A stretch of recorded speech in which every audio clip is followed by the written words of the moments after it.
স্বাগত ডিবিসি সংবাদে, আপনাদের সাথে আছি তাসনুভা তন্নি। রাজনৈতিক সংকট কাটার আভাস দেখা গেলেও আবারও যেন তা মিলিয়ে যাচ্ছে। ইউনূস তারেক বৈঠক ঘিরে ঘনীভূত হচ্ছে অসন্তোষের দানা। বিএনপি নির্বাচনী আমেজে থাকলেও লেভেল প্লেইং ফিল্ড নিয়ে প্রশ্ন জামাতের, আর এনসিপির দাবি এখনও নির্বাচনমুখী পরিবেশই তৈরি হয়নি। সংস্কার ইস্যুতেও বাড়ছে মতপার্থক্য। এজন্য রাজনৈতিক দলগুলোকেই দায়ী করছেন বিশ্লেষকরা। বলছেন, এ থেকে বের হতে না পারলে বড় ক্ষতির মুখে পড়বে দেশ। নানা দোলাচল আর জটিল সমীকরণে দুলছে দেশের রাজনীতি। একদিকে যখন বইছে সুবাতাস, তখন অপরদিকে জমছে কালো মেঘ। ইউনূস তারেক বৈঠককে ইতিবাচক রাজনীতির মাইলফলক হিসেবে দেখা হলেও এ নিয়ে কয়েকটি দলের অসন্তোষ দিনে দিনে বাড়ছে। যাতে বিবৃতির পাশাপাশি প্রতীকী প্রতিবাদ জানিয়ে একদিন ঐকমত্য কমিশনের বৈঠকও বর্জন করে সরকার ঘনিষ্ঠ দল জামায়াত। এতে অন্যান্য বাকি সকল দলেই কিছুটা বিব্রত হয়েছে। সরকার ইস্যুতেও মতপার্থক্য এতই বাড়ছে যে বৈঠক শেষে হতাশা প্রকাশ করতে দেখা যাচ্ছে কোনো রাজনৈতিক দলকে। এটা হতাশাজনক যে আমরা আজকে এটা আসতে পারিনি। এমন পরিস্থিতিতে বিস্মিত বিএনপি। দলটির নেতারা বলছেন, এসবের পিছনে থাকতে পারে ভিন্ন কোনো উদ্দেশ্য। মূল ব্যাপারটা হলো যে জামাতে ইসলামী বলেছে যে রমজানের আগে নির্বাচন হওয়া উচিত। তাদের দাবিটাই প্রধান উপদেষ্টা মেনে নিয়েছেন বলে আমরা জানি। তো সুতরাং দাবি পূরণ হলে তো তাদের খুশি হওয়া উচিত। তারা কেন এইভাবে এক এক দিন এক এক কথা বলে, এটা আমি বুঝতে অক্ষম। তারা ক্ষুব্ধ, এটা বোঝা মুশকিল। জামাতে ইসলাম এবং এনসিপি এরা সবসময় পজিটিভ রাজনীতির বিরুদ্ধে মনে হয় আমার কাছে। ডক্টর ইউনূসের যে আলোচনা হয়েছে, আলোচনা ফলপ্রসূ হয়েছে, দেশের লোক আশ্বস্ত হয়েছে যে এই দেশে একটা নির্বাচন হবে, সুষ্ঠু নির্বাচন হবে। সরকারের সঙ্গে দূরত্ব বাড়ার প্রশ্নে জামায়াত বলছে ভিত্তিহীন, তবে চলমান জটিলতার সমাধান সরকারকেই করতে হবে মনে করেন দলটির নেতারা। প্রধান উপদেষ্টা যাকে নিয়ে আমাদের আশা যে তিনি একটা চমৎকার সুন্দর নির্বাচন উপহার দেবেন, সেখানে তিনি বিতর্কিত হয়ে গেলে আমাদের নির্বাচনের কি হবে, এই জায়গায় আমাদের উদ্বেগ। জাতীয় নাগরিক পার্টি এনসিপি মনে করে দেশে এখনও নির্বাচনমুখী পরিবেশই তৈরি হয়নি। সরকার জুলাই ঘোষণাপত্র, জুলাই সনদ বাস্তবায়ন করার পরে এবং বিচার এবং সংস্কারকে যখনই দৃশ্যমান একটা পর্যায়ে উন্নীত করা হবে, তারপরেই আমরা নির্বাচনমুখী রাজনীতির জন্য নিজেদের কর্মপরিধিকে আমরা বিন্যস্ত করব। এই পরিস্থিতিতে রাজনীতিতে ত্রিমুখী চতুর্মুখী জটিলতার আশঙ্কা ব্যক্ত করে রাজনীতি বিশ্লেষকরা বলছেন, দলীয় স্বার্থের ঊর্ধ্বে ঐকমত্যে পৌঁছতে না পারলে ক্ষতিগ্রস্ত হবে দেশ। ব্যক্তি স্বার্থ, দলীয় স্বার্থের বিষয়গুলো গুরুত্ব পাবে। সেই জায়গাগুলো থেকে এই মতপার্থক্যগুলো তৈরি হচ্ছে। যতটুকু করা সম্ভব এইটাকে চলমান রেখে নির্বাচনটা করা। যদি এটাকে আপনি বেশি গুরুত্ব দিতে থাকেন আর কি, তাহলে আপনি নির্বাচন করার আগেই রাজনৈতিক দলগুলোর মতো একটা ঝগড়ার সূত্রপাত করে দিচ্ছেন। বাট দায়িত্বশীল নেতৃত্বের জায়গা থেকে আপনি ওই সংঘাত যেন না হয়, সেই চেষ্টাই তো করতে হবে। ঐকমত্য কমিশনের বৈঠকে নেতাদের হাত মেলানোর দৃশ্য বাস্তবতায় পরিণত হবে এমন প্রত্যাশা রাজনীতি বিশ্লেষকদের। Anwar Hossain, DBC news, Dhaka. সংস্কারের আগে নির্বাচন হলে দ্বিতীয় ফ্যাসিবাদের জন্ম হবে বলে মনে করেন জামায়াত ইসলামীর সেক্রেটারি জেনারেল অধ্যাপক মিয়া গোলাম পরোয়ার। বলেন, ঐকমত্য কমিশনের প্রচেষ্টাকে সফল করতে যতটুকু সময় প্রয়োজন সেটা অন্তর্বর্তী সরকারের নেওয়া উচিত। সকালে যশোর শিল্পকলা একাডেমিতে জামায়াতের রোকন সম্মেলনে এসব কথা বলেন তিনি।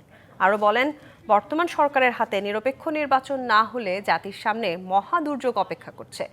নির্বাচন যখনই হোক সেটা নিরপেক্ষ করার জন্য জামায়াত ইসলামী সরকারকে সহযোগিতা করবে বলেও জানান তিনি।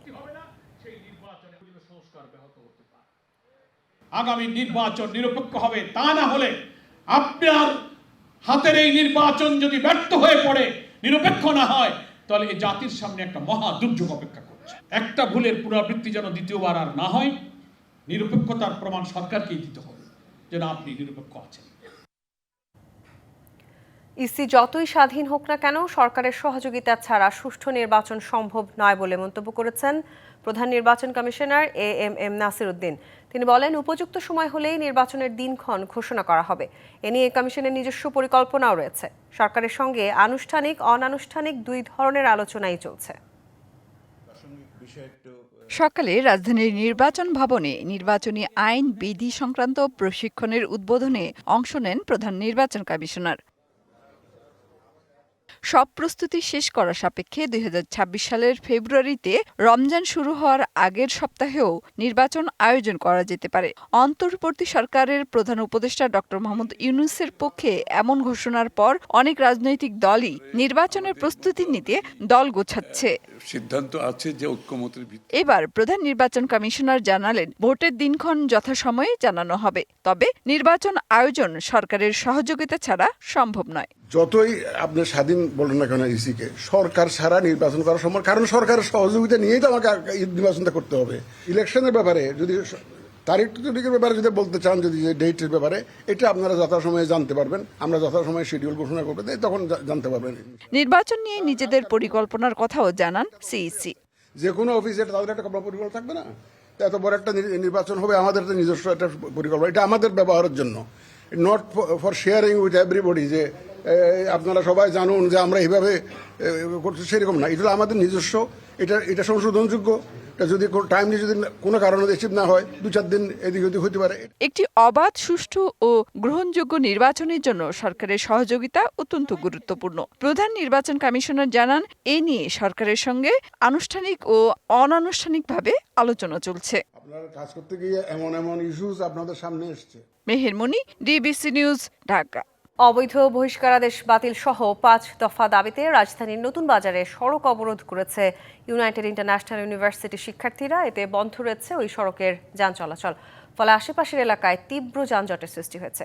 সকাল 8:30টায় সড়ক অবরোধ করে তারা। তাদের দাবি, বিশ্ববিদ্যালয়ের যে শিক্ষার্থীদের বহিষ্কার করা হয়েছে নিঃশর্তভাবে তা প্রত্যাহার করতে হবে।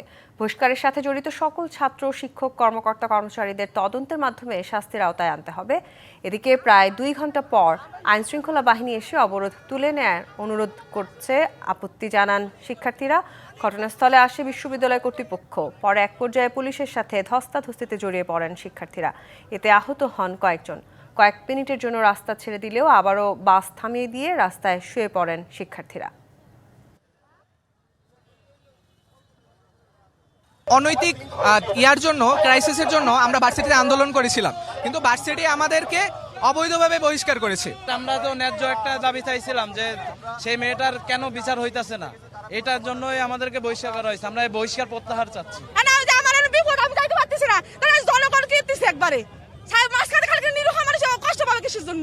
আমি যাব কুমিল্লা এয়ারপোর্ট থেকে, আমার বাসটা ছেড়ে আসছে, আমরা 1 ঘন্টা 10-3টা বাস পরে এখানে দাঁড়ায় আছি। এখান থেকে অলরেডি আপনার জ্যাম খিলক্ষেত পর্যন্ত চলে গেছে। এটা ছাড়া এয়ারপোর্ট যাবে, মানুষ ভোগান্তির শিকার হবে। এ বিষয়ে আরো জানাতে ঘটনাস্থল থেকে যুক্ত হচ্ছেন সহকর্মী মাহফুজা বৃষ্টি। বৃষ্টি, প্রায় সকাল 8:30 থেকে অবরোধ করছেন শিক্ষার্থীরা। এখন কি পরিস্থিতি দেখছেন? অবরোধ তুলে নেওয়ার মতন কোনো আলাপ আলোচনা হয়েছে কিনা?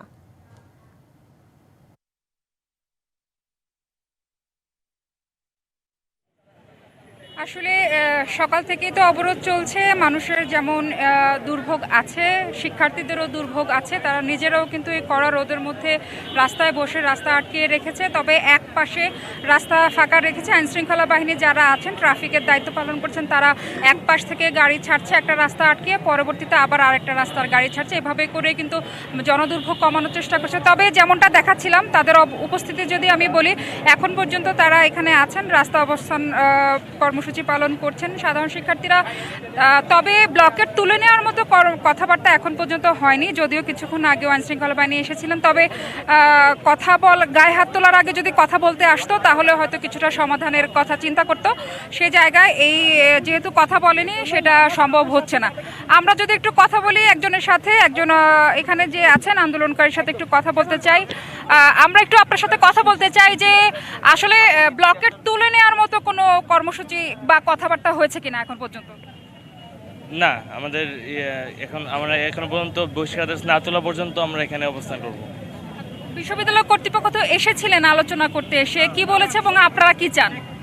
এসে বিশ্ববিদ্যালয়ের কর্তৃপক্ষ মূলত আমাদের বহিষ্কার আদেশের বিরুদ্ধে পিতামাতার সাথে বসতে চান, কিন্তু আমাদের দাবি হচ্ছে কি, আমাদের বহিষ্কার আদেশ কেন দেওয়া হয়েছে সেটা আগে আমাদেরকে বলতে হবে। সেটার বিরুদ্ধে তারা আগে কোনো প্রমাণ দেখাতে পারেনি। সুতরাং আমাদের বহিষ্কার আদেশ দেওয়া হয়েছে সম্পূর্ণ ইনভ্যালিড ইয়ার উপর বেস করে।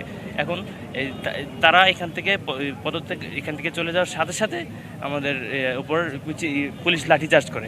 ধন্যবাদ। যেমনটা দেখছিলাম, আমরা বলছিলাম পুলিশের লাঠিচার্জের কথা, তারা কোনো রকম কথাবার্তা না বলে কিন্তু এসে সরাসরি শিক্ষার্থীদের সাথে সংঘর্ষে জড়িয়ে পড়েছিলেন। সে জায়গা থেকে শিক্ষার্থীদের ক্ষোভ যে তাদের সাধারণ শিক্ষার্থীর সাথে কথা না বলেই কেন এভাবে গায়ে হাত তোলা হলো, সে জায়গা থেকে এখন পর্যন্ত ব্লকেট কর্মসূচিতে অনড় রয়েছে ইউআইইউ শিক্ষার্থীরা। এই ছিল আমার কাছে। জি বৃষ্টি, আপনাকে ধন্যবাদ। দর্শক, আমাদের সহকর্মী মাহফুজা বৃষ্টি যুক্ত হয়েছিলেন রাজধানীর ইউনাইটেড ইন্টারন্যাশনাল শিক্ষার্থীদের অবরোধের বিষয়ে সবশেষ তথ্য জানাচ্ছিলেন আমাদের।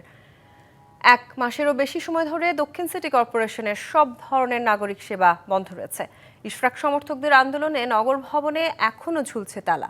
উচ্চ আদালতের রায়ের পর স্থানীয় সরকার মন্ত্রণালয়ের উদাসীনতায় এই জটিলতার সৃষ্টি হয়েছে, এমন মত দিয়ে সংকট নিরসনে ত্রিপক্ষীয় বৈঠকের তাগিদ দিয়েছেন বিশেষজ্ঞরা। নগর ভবনের মূল ফটকে তালা, ট্রেড লাইসেন্স নবায়ন, জন্ম মৃত্যু নিবন্ধন, হোল্ডিং ট্যাক্স পরিশোধ সহ সব নাগরিক সেবা থেকে বঞ্চিত ঢাকা দক্ষিণ সিটির জনগণ। 1 মাসেরও বেশি সময় ধরে ইশরাক সমর্থক ও বিএনপি নেতাকর্মীদের আন্দোলনে নগর ভবনের এইসব নাগরিক সেবা বন্ধ রয়েছে। এই নিয়ে পরস্পরকে দোষারোপ করছেন বিএনপি নেতা ইশরাক ও স্থানীয় সরকার উপদেষ্টা। যেভাবে নাগরিক সেবা আসলে ডেডলকের দিকে যাচ্ছে, এ বিষয়ে আর আসলে চুপ থাকার মতো পরিবেশ পরিস্থিতি নেই। শেষবারের মতো আহ্বান জানাবো, আপনারা অবিলম্বে আমার শপথ গ্রহণ অনুষ্ঠানের জন্য পদক্ষেপ নিন। তাদের রেশারেশিতে দক্ষিণ সিটি নাগরিকদের মৌলিক অধিকার ক্ষুণ্ণ হচ্ছে বলে মনে করছেন সচেতন মহল। নাগরিক সেবা থেকে অনেকে বঞ্চিত হচ্ছে, এটা শতভাগ সত্য এবং এখান থেকে বেরিয়ে আসা উচিত। সামগ্রিকভাবে পরিস্থিতিটা একটা জটিল রূপ ধারণ করছে। এখানে নিশ্চয় ইশরাক সাহেব এখন যে দাবি করছেন তারও হয়তো নিশ্চয় কিছু তার কাছে কোনো যুক্তি আছে নিশ্চয়। আবার স্থানীয় সরকার মন্ত্রণালয় যেটা বলছেন যে তার মেয়াদ শেষ হয়ে গেছে, সেটাও ভ্যালিড মনে হচ্ছে। আমি মনে করি এখানে দুজনের বসা উচিত, বসে একটা সমাধানে আসা উচিত। এদিকে নগর পরিকল্পনাবিদ ও আইন বিশেষজ্ঞরা বলছেন, স্থানীয় সরকার মন্ত্রণালয়ের নীরব ভূমিকায় পরিস্থিতি জটিল আকার ধারণ করেছে।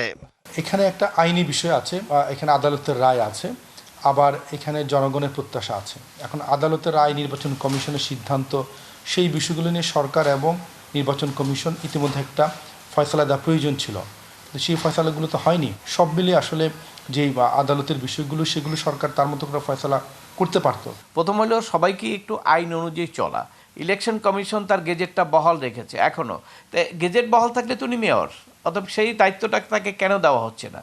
এই না দেওয়ার মাধ্যমে কিন্তু একটা এই জোর জবরদস্তি করার একটা প্রক্রিয়া শুরু হয়েছে। তো যদি মেয়াদ না থাকে তাহলে সেক্ষেত্রে মেয়াদ যখন ছিল তখন তাকে কেন শপথ করালেন না? তাহলে উদ্বেগের অবসান ঘটিয়ে নাগরিক সেবা নিশ্চিত করতে নির্বাচন কমিশন, স্থানীয় সরকার মন্ত্রণালয় এবং বিএনপিকে এক টেবিলে বসে দ্রুত ফয়সালার তাগিদ দেন বিশেষজ্ঞরা। সবকিছু নির্ভর করে আপনার সদিচ্ছার উপরে। আপনি যদি সমাধান চান, সমাধান আইনেই আছে, সব জায়গায় আছে, এটা নিয়ে কোনো বিতর্ক নাই। এই অচলাবস্থা থেকে যত দ্রুত বিএনপি এবং অন্যরা সরে আসবে, সেটা কিন্তু মানুষের জন্য সেটা স্বস্তিকর হবে। Bijan Kumar Das, DBC news, Dhaka. সড়ক ও জনপথের সাথে খুলনা সিটি কর্পোরেশনের সমন্বয়হীনতায় বন্ধ রয়েছে নগরের বেশ কিছু উন্নয়নমূলক কাজ। এই দ্বন্দ্বে উন্নয়নমূলক কাজ যেমন বন্ধ রয়েছে, তেমনি সৃষ্টি হয়েছে বরাদ্দ টাকা ফেরত যাওয়ার শঙ্কা। খুলনা নগরীতে সিটি কর্পোরেশনের সড়কের সঙ্গে সড়ক ও জনপথের রয়েছে 3টি মহাসড়ক। শহরের যানজট নিরসন ও সৌন্দর্য বর্ধনে প্রায় 12 কোটি টাকার প্রকল্প বাস্তবায়ন করছিল খুলনা সিটি কর্পোরেশন। প্রকল্পের আওতায় রয়েছে নগরীর যানজট নিরসনের কাজ, সৌন্দর্য বর্ধন ও পিটিআই মোড়ে ওভারব্রিজ নির্মাণ। ওভারব্রিজ থাকলে তারা খুব নিরাপদে রাস্তাটা পার হতে পারবে। আমি মনে করি এখানে ওভারব্রিজটা অত্যন্ত গুরুত্বপূর্ণ। পরিবর্তিত পরিস্থিতিতে নানা অজুহাতে বন্ধ হয়ে যায় এসব উন্নয়ন কাজ। আমাদের কাজ ও ফাউন্ডেশনের কাজ শেষ, এই পর্যায়ে এসে নতুন যারা আসছেন তারা বলছেন যে না, আমাদের এখানে লিখিত কোনো অনুমতি নাই, সেজন্য আমরা এই মুহূর্তে আপনাদের কাজ বন্ধ করেন। সড়ক ও জনপথ বিভাগের দাবি, এই প্রকল্পে মহাসড়ক ছোট করে ফেলা হচ্ছে, এমনকি ঝুঁকি বাড়বে দুর্ঘটনারও। পিটিআই মোড়ে যে কাজ হয়েছে, সিম্পলি এটা একটা ফুট ওভারব্রিজ করা হচ্ছে, যেটা সমস্যা হলো ফুট ওভারব্রিজটা আমাদের সড়কের মধ্যে ফুটিংটা পড়ে যাচ্ছে। এ কারণে আমাদের সড়কে ন্যারো হয়ে যাবে, রোড কনজেশন সৃষ্টি হবে এবং অনেক ক্ষেত্রে দুর্ঘটনা ঘটার সম্ভাবনা। এমন পরিস্থিতিতে সেবামূলক প্রতিষ্ঠান দুটির সমন্বয় বাড়ানোর তাগিদ নাগরিক নেতাদের। ফুট ওভারব্রিজ করার কথা সেই পিটিআই মোড়ে, কিন্তু সেটাও কিন্তু কাজ হয় নাই রোডস অ্যান্ড হাইওয়েজের কারণে, অর্ধেকও কাজ হয় নাই। এখন এটা মুখ থুবড়ে পড়ে আছে। সমন্বিত উদ্যোগের মধ্য দিয়ে উন্নয়ন প্রকল্প গ্রহণ ও বাস্তবায়নের প্রত্যাশা নগরবাসীর। DBC news desk. করোনার নতুন ধরনের সংক্রমণ ঠেকাতে নজরদারি বাড়ানো হয়েছে দেশের সব বিমানবন্দরে। বিদেশ থেকে আসা কারোর শরীরের তাপমাত্রা 98 ডিগ্রির বেশি হলেই আনা হচ্ছে স্ক্রিনিংয়ের আওতায়। জোর দেওয়া হচ্ছে যাত্রীদের মাস্ক ব্যবহারে। করোনার ওমিক্রন ধরনের কয়েকটি নতুন সাবভ্যারিয়েন্টে সংক্রমণ বাড়ছে বিভিন্ন দেশে। আন্তর্জাতিক ভ্রমণকারীদের মাধ্যমে এই ভাইরাস বাংলাদেশে ছড়িয়ে পড়ার আশঙ্কা দেখা দেয়ায় সতর্কতামূলক ব্যবস্থা নিয়েছে বিমানবন্দর কর্তৃপক্ষ। হযরত শাহজালাল আন্তর্জাতিক বিমানবন্দরে ইমিগ্রেশনে বসানো হয়েছে স্বাস্থ্য পরীক্ষার সরঞ্জাম। স্বয়ংক্রিয়ভাবে থার্মাল স্ক্যানারের মাধ্যমে মাপা হচ্ছে যাত্রীদের শরীরের তাপমাত্রা। যাদের শরীরের তাপমাত্রা 98 ডিগ্রির বেশি পাওয়া যাচ্ছে তাদের আলাদাভাবে স্ক্রিনিংয়ের আওতায় আনা হচ্ছে।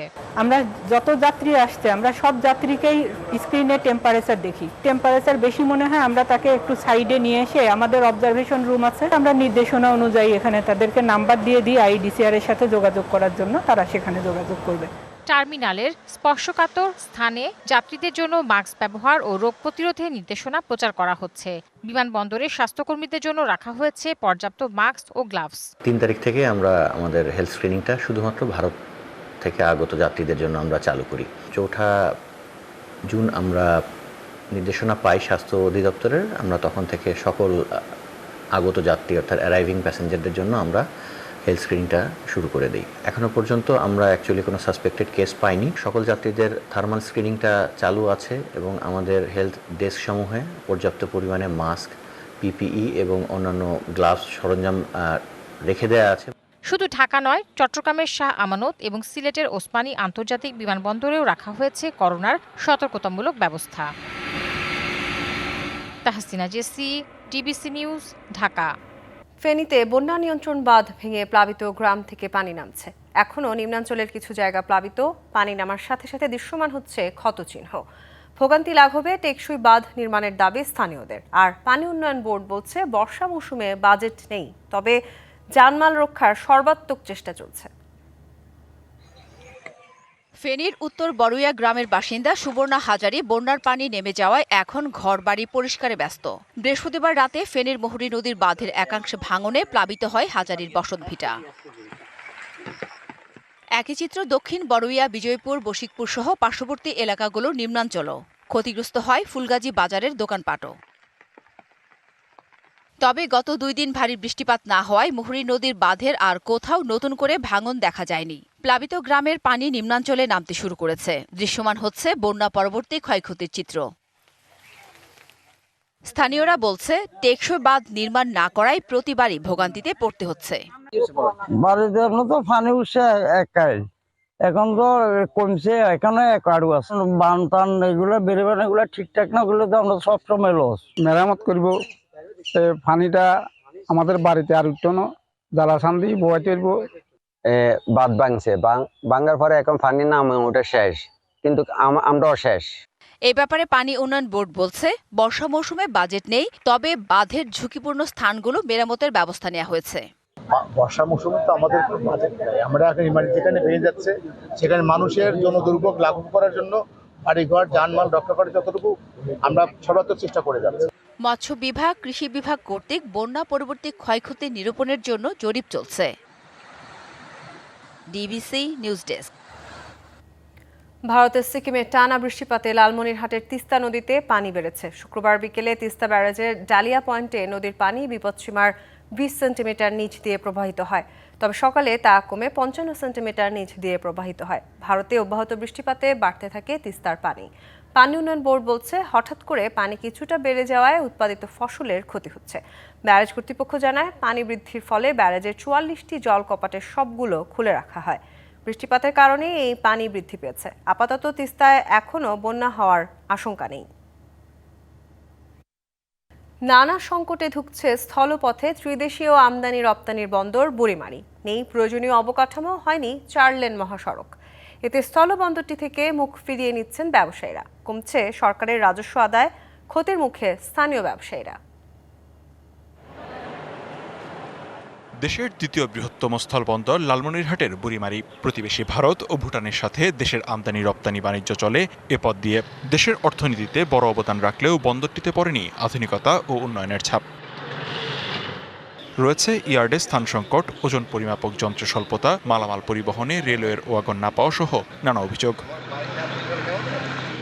দিন দিন কমছে আমদানি রপ্তানি, এর প্রভাব পড়ছে বন্দর সংশ্লিষ্ট 2000-এরও বেশি শ্রমিকের ওপর।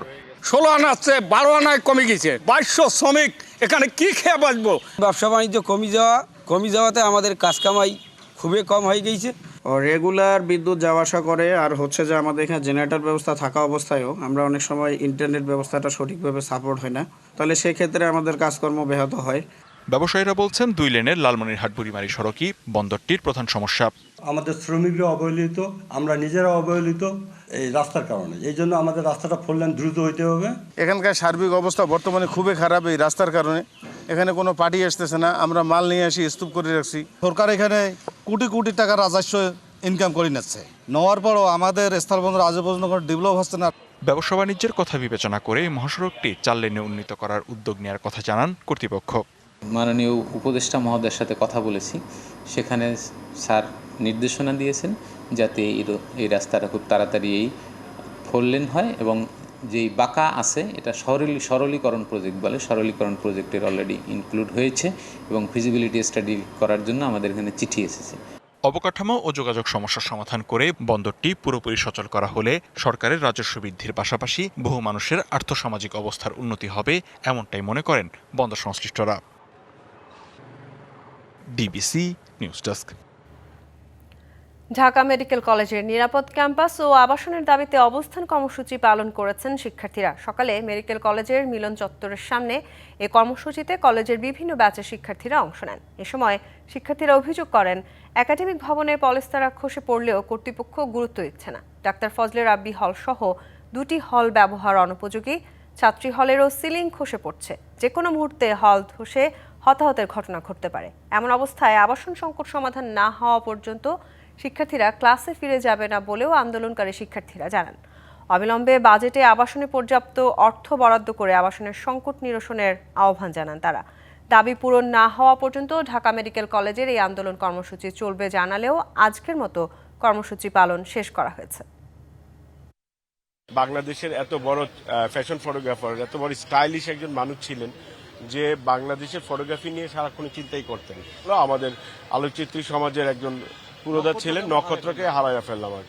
আন্তর্জাতিক প্রসঙ্গ, ইরানের আরও একটি পারমাণবিক স্থাপনাকে লক্ষ্য করে হামলা করেছে ইসরায়েল। এরই মধ্যে বিপ্লবী গার্ড ও এর অঙ্গ সংগঠনের 2 কমান্ডারকে হত্যার দাবি করেছে ইসরায়েল। এছাড়াও এই হামলায় এক কিশোরও নিহত হয়েছে। পাল্টা জবাবে ইসরায়েলের মধ্যাঞ্চলে নতুন করে ক্ষেপণাস্ত্র ছুটছে ইরান, সেখান থেকে সরিয়ে নেওয়া হচ্ছে স্থানীয়দের। এদিকে মোসাদের সঙ্গে সংশ্লিষ্টতার অভিযোগে ইরানের 54 জন গুপ্তচর গ্রেপ্তার করেছে ইরান। নবম দিনে গড়ালো ইসরায়েল ইরানের সংঘাত। শনিবার সকাল হতে না হতেই তেহরান ও তেল আবিবের ভূমি থেকে একে অপরকে লক্ষ্য করে ছোড়া হচ্ছে ক্ষেপণাস্ত্র ও ড্রোন। জাতিসংঘের নিরাপত্তা পরিষদে বাকবিতণ্ডা ও পাল্টাপাল্টি দোষারোপের পরেও কমছে না ইসরায়েল ইরানের চলমান উত্তেজনা। শনিবার ইরানের কয়েকটি শহরে হামলা চালিয়েছে নেতানিয়াহু বাহিনী। মধ্য ইরানের ইস্পাহান শহরে বিস্ফোরণের শব্দ পাওয়া গেছে। শহরটিতে অবস্থিত বৃহত্তম পারমাণবিক গবেষণা কেন্দ্রকে লক্ষ্য করে হামলা করা হয়। যদিও বড় আকারে কোনো ক্ষয়ক্ষতির খবর পাওয়া যায়নি, তবে বাসিন্দাদের ওই সকল এলাকায় এড়িয়ে চলার নির্দেশ দিয়েছে কর্তৃপক্ষ। একই সাথে লক্ষ্যবস্তু করা হয় ইস্পাহানের আশপাশের এলাকায় অবস্থিত বেশ কয়েকটি সরকারি স্থাপনাকে, যদিও কয়েকটি ড্রোনকে প্রতিহত করার দাবি করেছে ইরানের বিমান প্রতিরক্ষা ব্যবস্থা। এছাড়া ইরানের রেভলিউশনারি গার্ড IRGCর আমিনপোর জোধকি নামের আরও এক কমান্ডারকে হত্যার দাবি জানিয়েছে ইসরায়েলের সামরিক বাহিনী। বলা হচ্ছে ড্রোন হামলার দায়িত্বে ছিলেন তিনি। এর আগে দেশটির মধ্যাঞ্চলীয় কোম শহরের ক্ষেপণাস্ত্র উৎক্ষেপণ কেন্দ্র ও আবাসিক এলাকায় হামলা চালায় তেল আবিব। এতে ঘটেছে হতাহতের ঘটনাও। বিপরীতে মারমুখে অবস্থানেও ইরান। ভোররাত থেকে ইসরায়েলের মধ্যাঞ্চল ও রাজধানী তেল আবিব সহ হোলন শহরে ক্ষেপণাস্ত্র হামলা করে ইরান। বাদ যায়নি Golan মালভূমিও।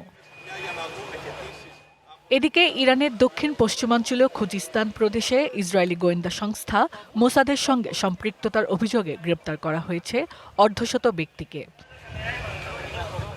Hasna Akter, DBC news desk. ডেনমার্কের উত্তর সাগরের তীরে ফ্যানু দ্বীপে আবারও জমে উঠেছে আন্তর্জাতিক ঘুড়ি উৎসব। চারদিক জুড়ে উঠছে হাজারো রঙিন স্বপ্ন, বর্ণিল ঘুড়ি নিত্রে মুখরিত আকাশ। 40 বছর ধরে চলে আসা এই উৎসব আজও ছড়িয়ে দিচ্ছে এক অনন্য আনন্দের বার্তা।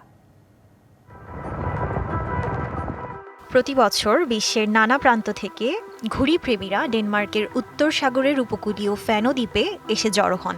কেউ উড়ান বিশালাকার ড্রাগনের মতো ঘুড়ি, কেউ বা নিজের হাতে বানানো ছোট্ট একটি ঘুড়ি নিয়ে আনন্দে মেতে ওঠেন।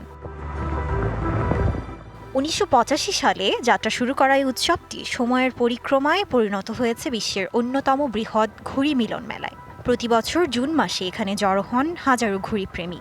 এবারের 40তম আসরও ব্যতিক্রম নয়। উৎসব চলছে 19 থেকে 22 জুন পর্যন্ত। আকাশ জুড়ে উঠছে রঙিন স্বপ্ন। দর্শনার্থীদের জন্য রয়েছে ঘুড়ি নির্মাণ কর্মশালা, ঘুড়ি প্রদর্শনী ও রাতে আলোকিত ঘুড়ির প্রদর্শনী। শিশু থেকে শুরু করে সব বয়সী মানুষই এই উৎসবকে উপভোগ করছেন একই রকম আনন্দে। আকাশে উড়ন্ত ঘুড়িগুলোর মতোই এই উৎসব ছড়িয়ে দিচ্ছে এক টুকরো আনন্দ, সৌন্দর্য আর বৈশ্বিক বন্ধুত্বের বার্তা। আর ফ্যানো দ্বীপ যেন কিছু সময়ের জন্য পরিণত হয়েছে স্বপ্নমাখা এক রঙিন আকাশে। Samia Alam, DBC news desk. DBC সংবাদে এই ছিল এখনকার মতো। ডিবিসি নিউজের সংবাদগুলো পড়তে ভিজিট করুন dbcnews.tv আর ভিজিট করুন ডিবিসির ফেসবুক পেজ এবং ইউটিউব চ্যানেল। ডিবিসির সঙ্গেই থাকুন।